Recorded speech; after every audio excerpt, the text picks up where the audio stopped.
Sublime gracia del Señor. Bueno, ¿ustedes saben qué clase vamos a ver hoy, cierto? La gracia irresistible. No, ya va. La perseverancia de los santos. Llegamos a la última de las doctrinas de la gracia. Perseverancia de los santos. Entonces, mientras mi esposa nos lleva a la diapositiva de la perseverancia de los santos, atrás, hay un hombre que lleva una piedra por una cuesta.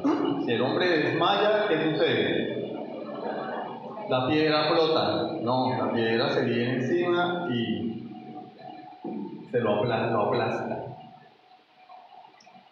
Entonces eso nos da una idea, aunque las ilustraciones nunca ilustran de forma completa lo que pretenden ilustrar, pues nos sirve para entender un poco que la vida cristiana es algo de constancia. No es una carrera de 100 metros, es una maratón en la que tenemos que ¿qué? Perseverar. No desmayar a los 100 metros ni al kilómetro. Una maratón son 43 kilómetros aproximadamente. Entonces, hay que continuar allí, de pie, perseverando. Para entender un poquito la perseverancia, vamos a hablar un poquito de la santificación. Parecen sinónimos, ¿no? Podrían ser sinónimos. La doctrina de la justificación conduce naturalmente a la de la santificación. Es decir, recordemos que cuando vimos la expiación limitada, hablamos de los beneficios de la expiación. ¿Sí lo recuerdan? Ya sé cómo el profesor Girafales dice. Beneficios de la expiación, entre ellos dos, justificación y santificación. Son beneficios de la expiación. A través de la muerte de Cristo nosotros podemos ser justificados por la fe de nuestros pecados delante de Dios y también podemos ser santificados, ser apartados del mundo, ser consagrados a Dios y permanecer en pie en esta vida presente. Tiene algo que ver con la predicación de esta mañana, esta doctrina. Entonces, si yo soy justificado, estoy siendo santificado. No existe una cosa sin la otra. El que dice que es justificado tiene que estar siendo santificado. Si no hay santificación, quiere decir que nunca hubo justificación en el hombre. Es decir, no es algo. Bien, la santificación entonces puede ser definida como la operación del Espíritu Santo que mediante la gracia divina purifica al pecador, renueva toda su naturaleza a la imagen de Dios y nos capacita para realizar buenas obras. Es decir, hay una santificación que es inmediata, ¿no? Cuando el hombre se arrepiente, Dios lo toma para sí. Ezequiel 36, os tomaré las naciones. Dios lo toma para él. Él dice, ahora eres mío y de nadie más. Santificación inmediata. Pero hay una santificación progresiva, es decir, ahí nosotros ya tenemos, como quien dice, responsabilidad. Es algo progresivo a raíz de la capacidad que nos da Dios para realizar buenas obras, para vivir para Él. Para eso nos hizo nacer de nuevo, para vivir para Él. Entonces, el nuevo nacimiento involucra la santificación inmediata, la justificación, la adopción, pero después de eso, cuando ya nacemos de nuevo, el bebé nace y ¿qué hay que hacer? Bueno, el bebé ahora tiene que llorar, tiene que comer, tiene que ir al baño, tiene que crecer. Y esa es la labor de los creyentes. Tenemos una responsabilidad en nuestra santificación. Hay una pregunta. ¿En qué difiere o en qué se diferencia la santificación de la justificación? Hay una diferencia entre las dos. ¿En qué se diferencia? La justificación y la santificación. ¿Hay alguna diferencia? Sí la hay. Que la justificación es externa. La justificación es externa.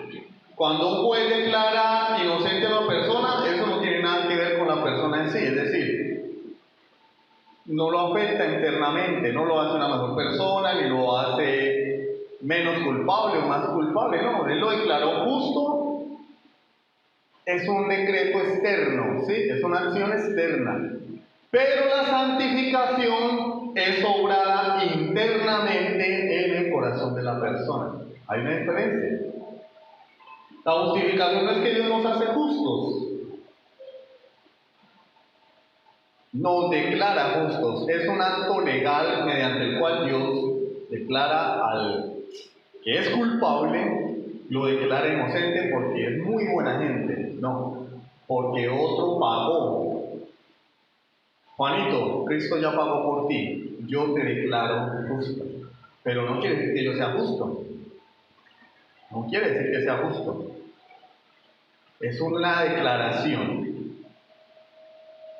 Y Dios obra en nuestro corazón el nuevo nacimiento, nos aparta para Él y a partir de allí comienza una obra del Espíritu Santo en cada creyente que se llama santificación progresiva.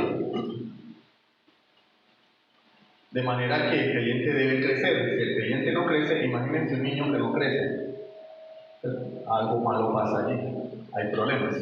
Hay que llevarlo al médico, hay que hacerle un tratamiento porque se quedó chiquito. El creyente debe crecer porque el creyente debe santificarse progresivamente. Entonces esa es la diferencia entre justificación y santificación. La justificación es externa porque es una declaración legal y la santificación es una obra que Dios hace en el creyente. Vamos a Romanos 8:28 y allí podemos ver algunas cosas que Dios hace en el creyente. Romanos 8:28, bueno, ustedes ya se lo saben, ¿no? Y sabemos que los que aman a Dios todas las cosas les ayudan a bien. Esto es a los que conforme a su propósito son llamados. Porque a los que antes conoció también los predestinó para que fuesen hechos conforme a la imagen de su Hijo Jesucristo, para que Él sea el primogénito entre muchos hermanos. Ese es el 29. Y el versículo 30 dice: a los que predestinó, a esos también llamó. A los que llamó, a esos también justificó. Y a los que justificó, a esos también glorificó. Por eso se llama Ordo Salutis. Ordo Salutis en latín significa el orden de la salvación. No está hablando de un orden cronológico, está hablando de un orden lógico. Es decir, para que podamos entenderlo. Porque sabemos que con la mente de Dios no existen los procesos. Sencillamente Dios dijo sea la luz y la luz fue hecha. En Él no hay procesos, pero en nosotros sí. Entonces hay un orden lógico en el cual Dios nos presenta esto, para que podamos entenderlo. Y en el versículo 30 nos habla de llamamiento, que ya lo vimos la semana pasada, el llamamiento irresistible cuando a una persona se le predica el Evangelio y el Espíritu Santo obra en ella. Y después, a través de ese llamamiento es que cuando viene arrepentido, le es imputada la sangre de Jesucristo, el sacrificio de Cristo. Entonces ese criminal, pecador, enemigo de Dios, ya no es enemigo de Dios por la fe en Jesucristo. Y Dios, aunque sigue siendo pecador en el sentido, no en cuanto a su naturaleza caída, sino que seguimos en un cuerpo que ha sido afectado por el pecado, no somos perfectos. Dios comenzó una obra en nosotros, pero no la ha terminado. ¿Y cómo hace Dios para verme a mí como su hijo si yo sigo expuesto al pecado? Tengo debilidades en mí, tengo concupiscencias. ¿Cómo hace Dios para verme a mí así y no lanzar un rayo que me queme, que me fulmine? Bueno, porque me es imputada la justicia de Cristo. Entonces Dios no me ve a mí, ve a Jesucristo, ve el expediente perfecto de Cristo. Y por eso ahora yo puedo tener comunión con Él, porque Él no ve la persona defectuosa que soy yo, sino que ve a su Hijo Jesucristo. Esto es lo que se llama, esto sucede en la regeneración, eso es lo que es la justificación por la fe. Nos es imputada la justicia de Cristo, ¿sí? Y a los que justificó, a estos también glorificó. Entonces Pablo aquí no nos está hablando de santificación. O sea, dice que hay un momento en el que Dios nos llama, hay un momento en el que Dios nos justifica y una vez brinca a la glorificación. O sea, nos habla del inicio y nos habla del final. ¿Y dónde está la santificación ahí? Bueno, está en la mitad. No la menciona, pero ahí está en la mitad. ¿Por qué? Porque después de que nosotros nacemos de nuevo, seguimos vivos en este mundo. O el Señor nos arrebata inmediatamente, ¿no? Al que le pasó así para el ladrón, pobrecito. Murió en la cruz y una vez se lo llevaron, ¿cierto? No, pobrecito no. Bienaventurado, porque no tuvo que quedarse aquí a llevar del bulto ni a sufrir, ni a luchar con el pecado. Pero en la mayoría de los casos, la norma es que seguimos vivos acá. Y entre la justificación y la glorificación hay un periodo, hay un lapso de tiempo en el cual Dios obra en nosotros. Hermano, ¿y dónde dice eso? Versículo 29. Dios nos predestinó con un propósito, hacernos a la imagen de su Hijo. Esa es la meta del creyente aquí en esta vida, ser como Jesús. A eso es que yo tengo que apuntarle. Yo debo ver a Jesús como mi modelo a seguir. Y Dios obra en mí si realmente he sido predestinado, si realmente he sido conocido por Dios, si realmente he sido llamado, si realmente he sido justificado. Yo tengo que estar siendo trabajado por Dios para hacer de mí una obra de arte. Una obra de arte o un poema, ¿no? Acá le gusta las palabras, un poema. Una obra de arte. Dios comenzó una obra y la está perfeccionando. ¿Por qué? Porque ya trazó el boceto, pero la imagen es Jesús. Y entonces Él va a ir haciendo trazos, pintando, colocando una base, ¿sí? Hasta que esa obra esté culminada. Eso se llama santificación. Es decir, entre la justificación y la glorificación. Entonces, lo que nos asegura este texto es que Dios nos va a llevar de A a B. Dios nos va a llevar de la justificación a la glorificación. Nadie se va a quedar a medio camino. Por eso utiliza esa construcción gramatical. A los que predestinó, a estos también llamó, y a los que llamó, a estos también justificó, y a los que justificó, a estos también glorificó. Y si lo leemos poniéndole sentido común, vamos a entender que los que fueron conocidos y predestinados son los mismos que van a ser glorificados. Nadie se va a quedar a medio camino. Nadie. No es como cuando salimos en bicicleta y alguien se quedó atrás en el camino. No. Él nos lleva de la mano. Jeremías 31 al 34. Y por favor, busquemos en nuestras Biblias el libro del profeta Jeremías, capítulo 31. Jeremías 31, versículos 31 al 34, rápidamente. He aquí que vienen días, dice Jehová, en los cuales haré nuevo pacto con la casa de Israel y con la casa de Judá. No como el pacto que hice con sus padres el día que tomé su mano para sacarlos de la tierra de Egipto. Porque ellos invalidaron mi pacto, aunque fui yo un marido para ellos, dice Jehová.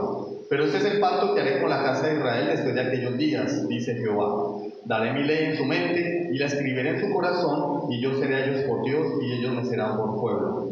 Y no enseñará más ninguno a su prójimo ni ninguno a su hermano, diciendo, conoce a Jehová, porque todos me conocerán, desde el más pequeño de ellos hasta el más grande, dice Jehová, porque perdonaré la maldad de ellos y no me acordaré más de su pecado. Pregunta, ¿hay algo allí, algún indicio que nos pueda decir que la obra de Dios se va a truncar en algún momento? ¿No? Lo que Dios está diciendo aquí es asegurándonos que su obra nunca se va a frustrar, que su obra tiene una continuidad y que todo lo hace Él. Acá no está diciendo, bueno, si vosotros os portáis bien. De hecho, Él está diciendo, yo voy a hacer un pacto, porque Él es el que inicia los pactos. Es un pacto unilateral. Él es el que hace el pacto con nosotros. Él no nos pregunta si estamos de acuerdo, si nos gusta, si deseamos cambiar algunos términos del contrato. No, Él dice, yo voy a hacer un pacto con vosotros.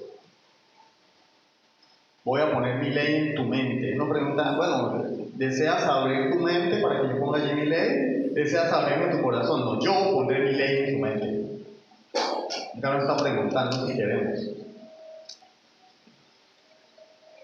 Yo seré a ellos por Dios y ellos me serán por pueblo. O sea, Dios nos asegura y nos asegura y nos asegura que su obra es perfecta y eficaz. Jeremías 32, ahí mismo, versículos 39 y 40. Y les daré un corazón y un camino para que me teman perpetuamente, para que tengan bien ellos y sus hijos después de ellos.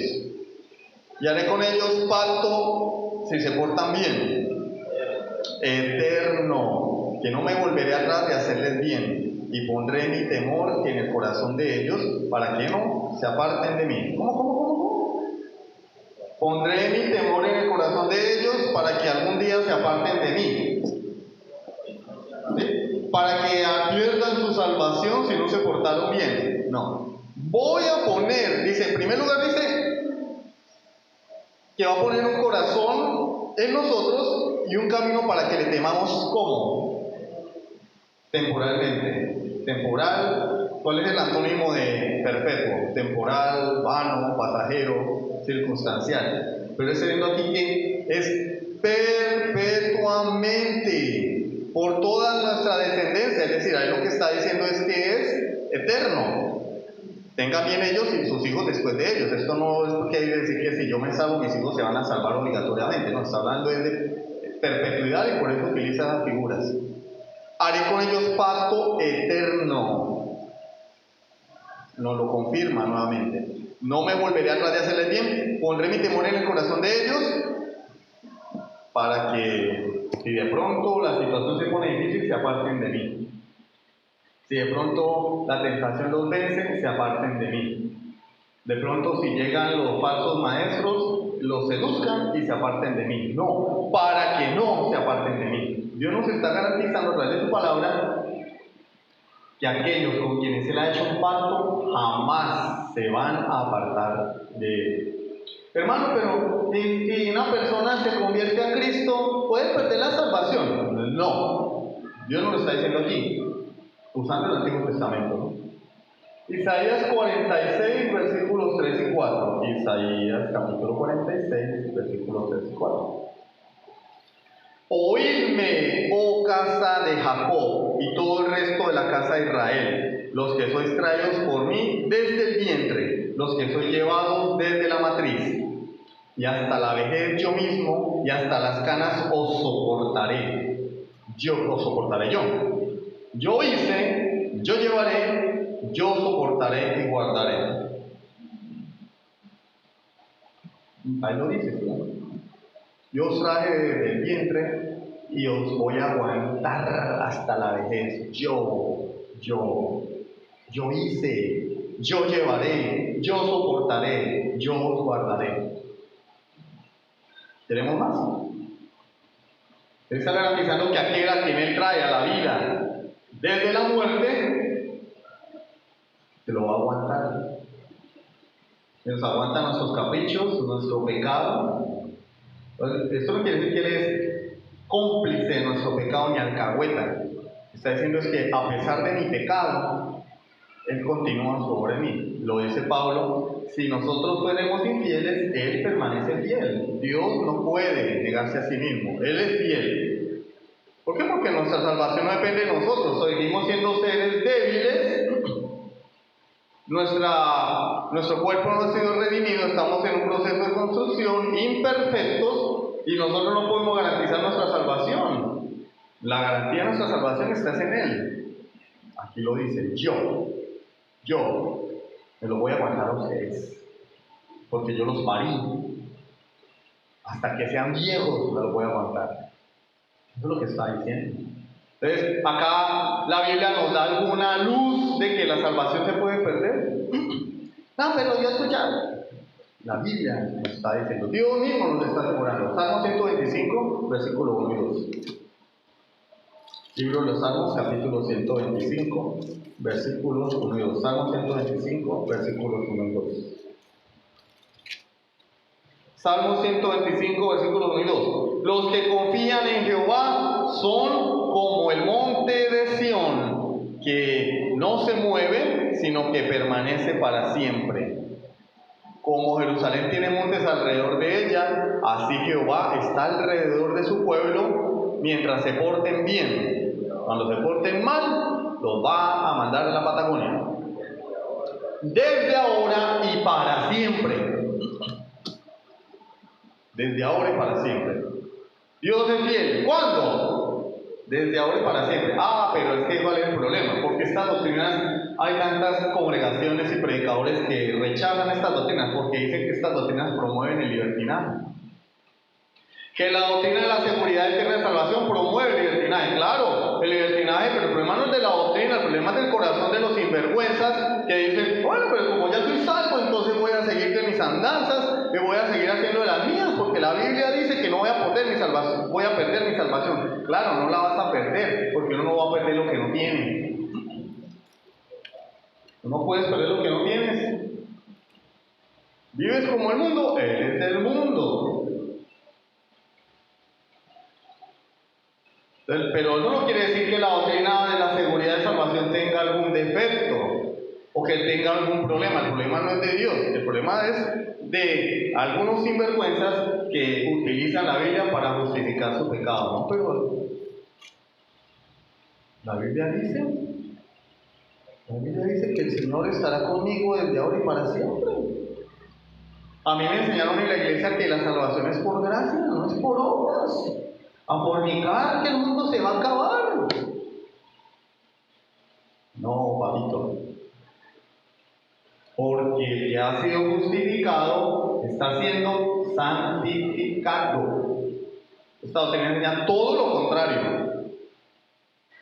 No dice que si yo pierdo la salvación, no, dice, aquel que ha sido salvo está siendo santificado. Dios está con él. Algunas personas interpretan que Dios puede estar conmigo mientras yo hago lo que se me venga en gana.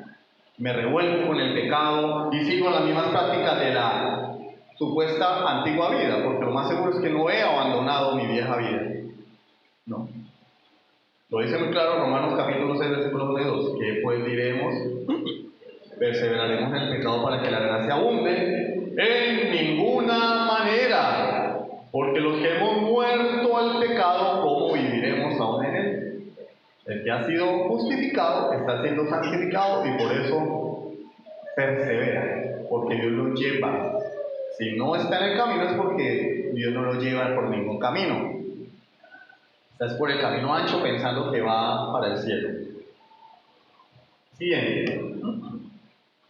La santificación es una obra de Dios. Aunque es decididamente una obra sobrenatural de Dios, el creyente puede y debe cooperar en ella por un uso diligente de los medios que Dios ha puesto a su disposición. La santificación progresiva no es para que nosotros nos sentemos a dormir o nos acostemos a dormir pensando que Dios lo hace todo. No, pues Dios lo hace todo. Hermano, ¿y por qué no viniste al culto? No me nació. Estoy esperando que Dios ponga en mi corazón el deseo de ir al culto. Chévere. ¿Y por qué no le estás sirviendo a Dios? Es que no me nace. Estoy esperando que Dios ponga en mi corazón el deseo de servir. ¿Por qué no lee la Biblia? Es que no me nace. Estoy esperando que Dios ponga en mí el deseo de... Porque ¿qué tal que yo lea la Biblia? No queriendo. Y entonces la Biblia dice que todo lo que no es de fe no le agrada a Dios. Entonces yo tengo que leer la Biblia con gusto. Entonces por eso yo no leo la Biblia, estoy esperando que Dios ponga en mí el deseo. ¿Por qué no dejas tu pecado, adulterio, fornicación, malas palabras, robo, hurto, mentira, chisme, codicia? Es que estoy esperando que Dios ponga el deseo en mí. Bueno, ¿dónde está la responsabilidad? Dios es soberano, pero nosotros somos agentes responsables. Dios nos salvó. No se trata de que yo tengo que poner de mi parte, no. Se trata de que yo debo ser consecuente. Si Dios me salvó del pecado, yo no puedo vivir más en el pecado. Si yo he muerto con Cristo, yo estoy muerto al pecado. ¿Cómo voy a vivir aún en el pecado?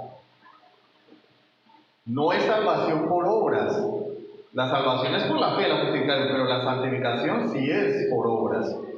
Porque entonces, ¿cómo yo sé que estoy siendo santificado? ¿Cómo sé que Dios ha operado en mí? ¿Cómo sé que hay un cambio en mí?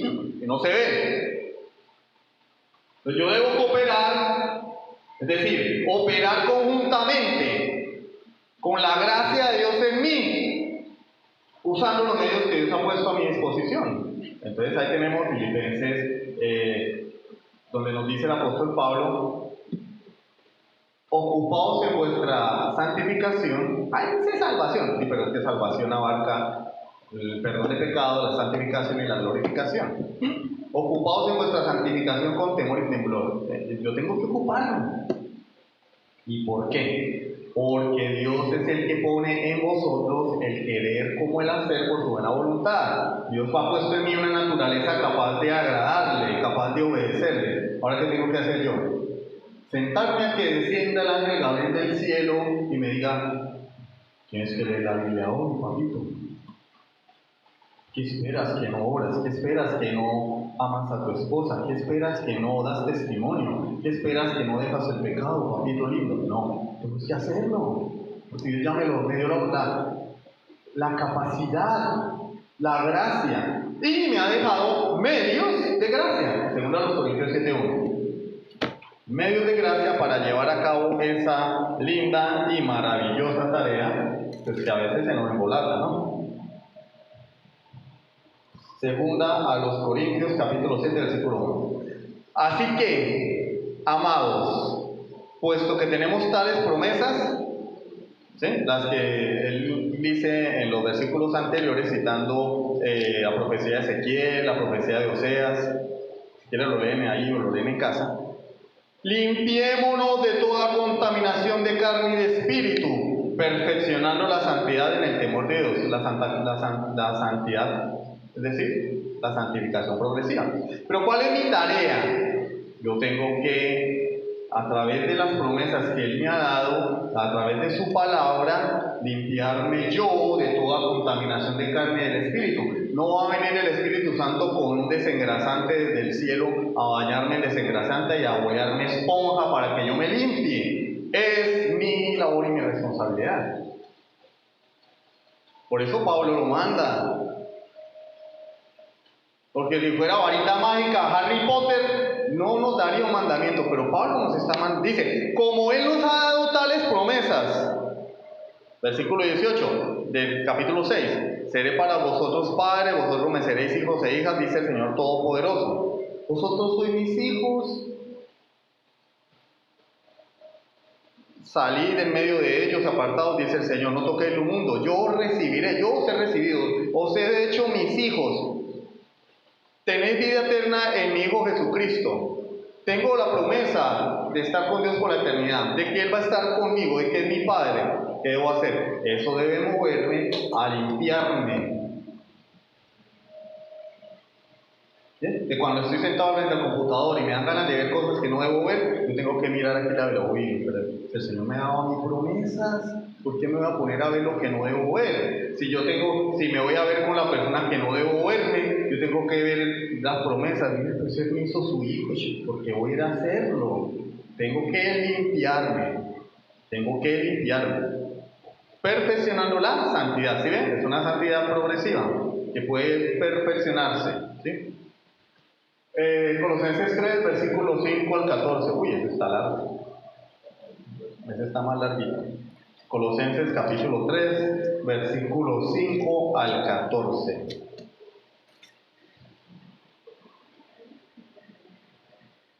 Aquí es como cuando uno mata la gallina, ¿no? ¿Le han matado gallinas? Yo no, pero sí he visto matar gallinas. Mi papá mataba gallinas a cada rato. ¿Cierto? No es que uno les muestre el cuchillo y se mueren. ¿Se asustó? ¡Ay, se murió del susto! No. Hay que matarla y hay que hacerla morir porque ella empieza ¿qué? A aletear y a... Si pudiera morder, lo mordía a uno, pero como no tiene muelas, pues no lo puede morder a uno. Dice Pablo: haced morir pues lo terrenal en vosotros. ¿Quién tiene que hacerlo morir?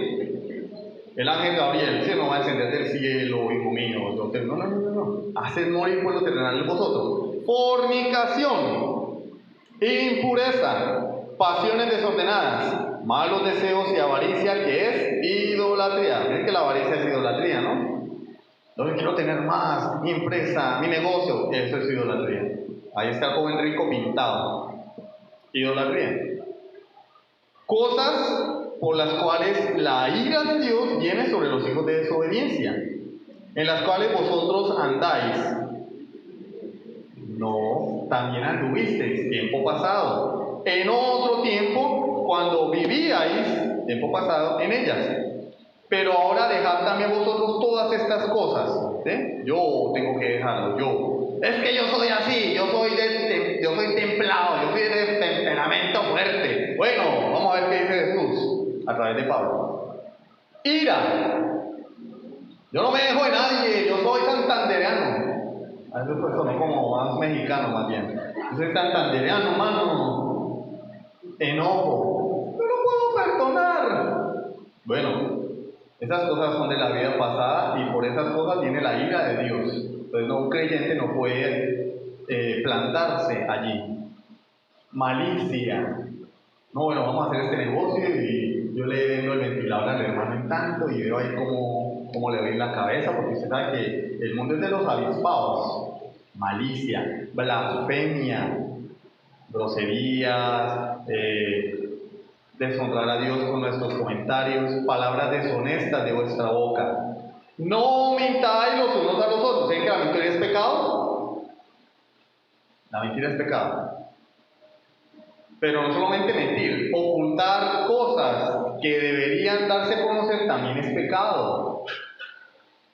No, yo no le estoy haciendo mal a nadie, sí, pero si es necesario que otra persona sepa, debería hacerse así. A veces ocultar información también es dañino. Lo mismo que dar más información de la cuenta también puede ser dañino. Ahí tenemos que tener sabiduría.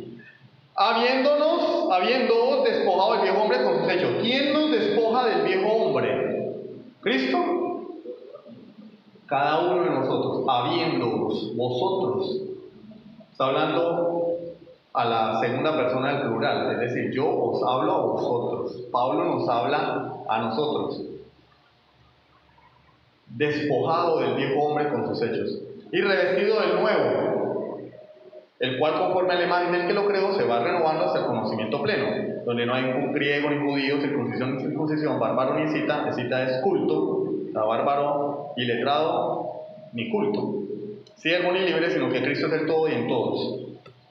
Vestidos pues, ¿de quién es la responsabilidad? Del pastor, ¿cierto? El pastor que tiene que ir a arroparnos a todos a la hora. No, vestidos, cada uno de nosotros, pues como escogidos de Dios, santos y amados, de entrañable misericordia, de benignidad, de humildad, de mansedumbre, de paciencia. Uy, Señor, te estás pidiendo mucho.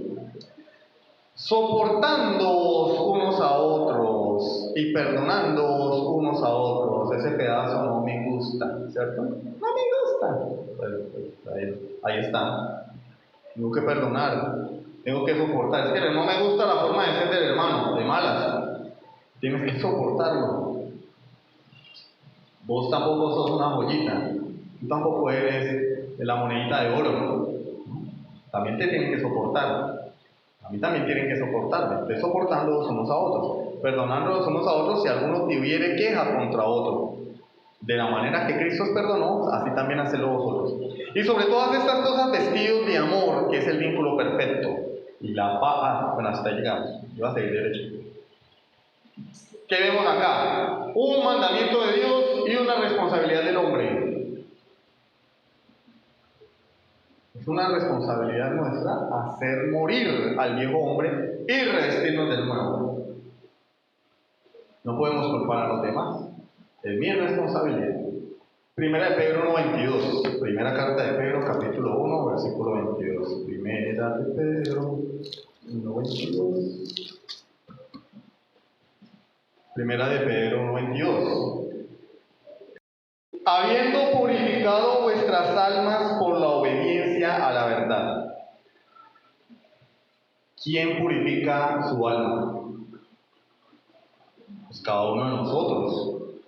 Mediante el Espíritu para el amor fraternal no fingido, amaos unos a otros entrañablemente de corazón puro. Mediante el Espíritu, que es un medio de gracia que Dios nos dio. Medio de gracia es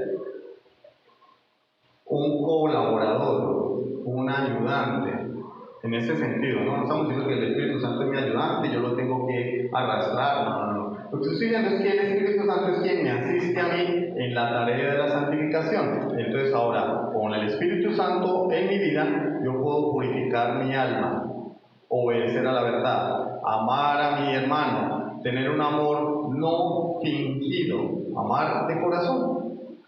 Así la otra persona no me caiga muy bien. ¿Es pecado que alguien me caiga mal? Pues no debería, pero tampoco es pecado. O sea, no tenemos que ser, Dios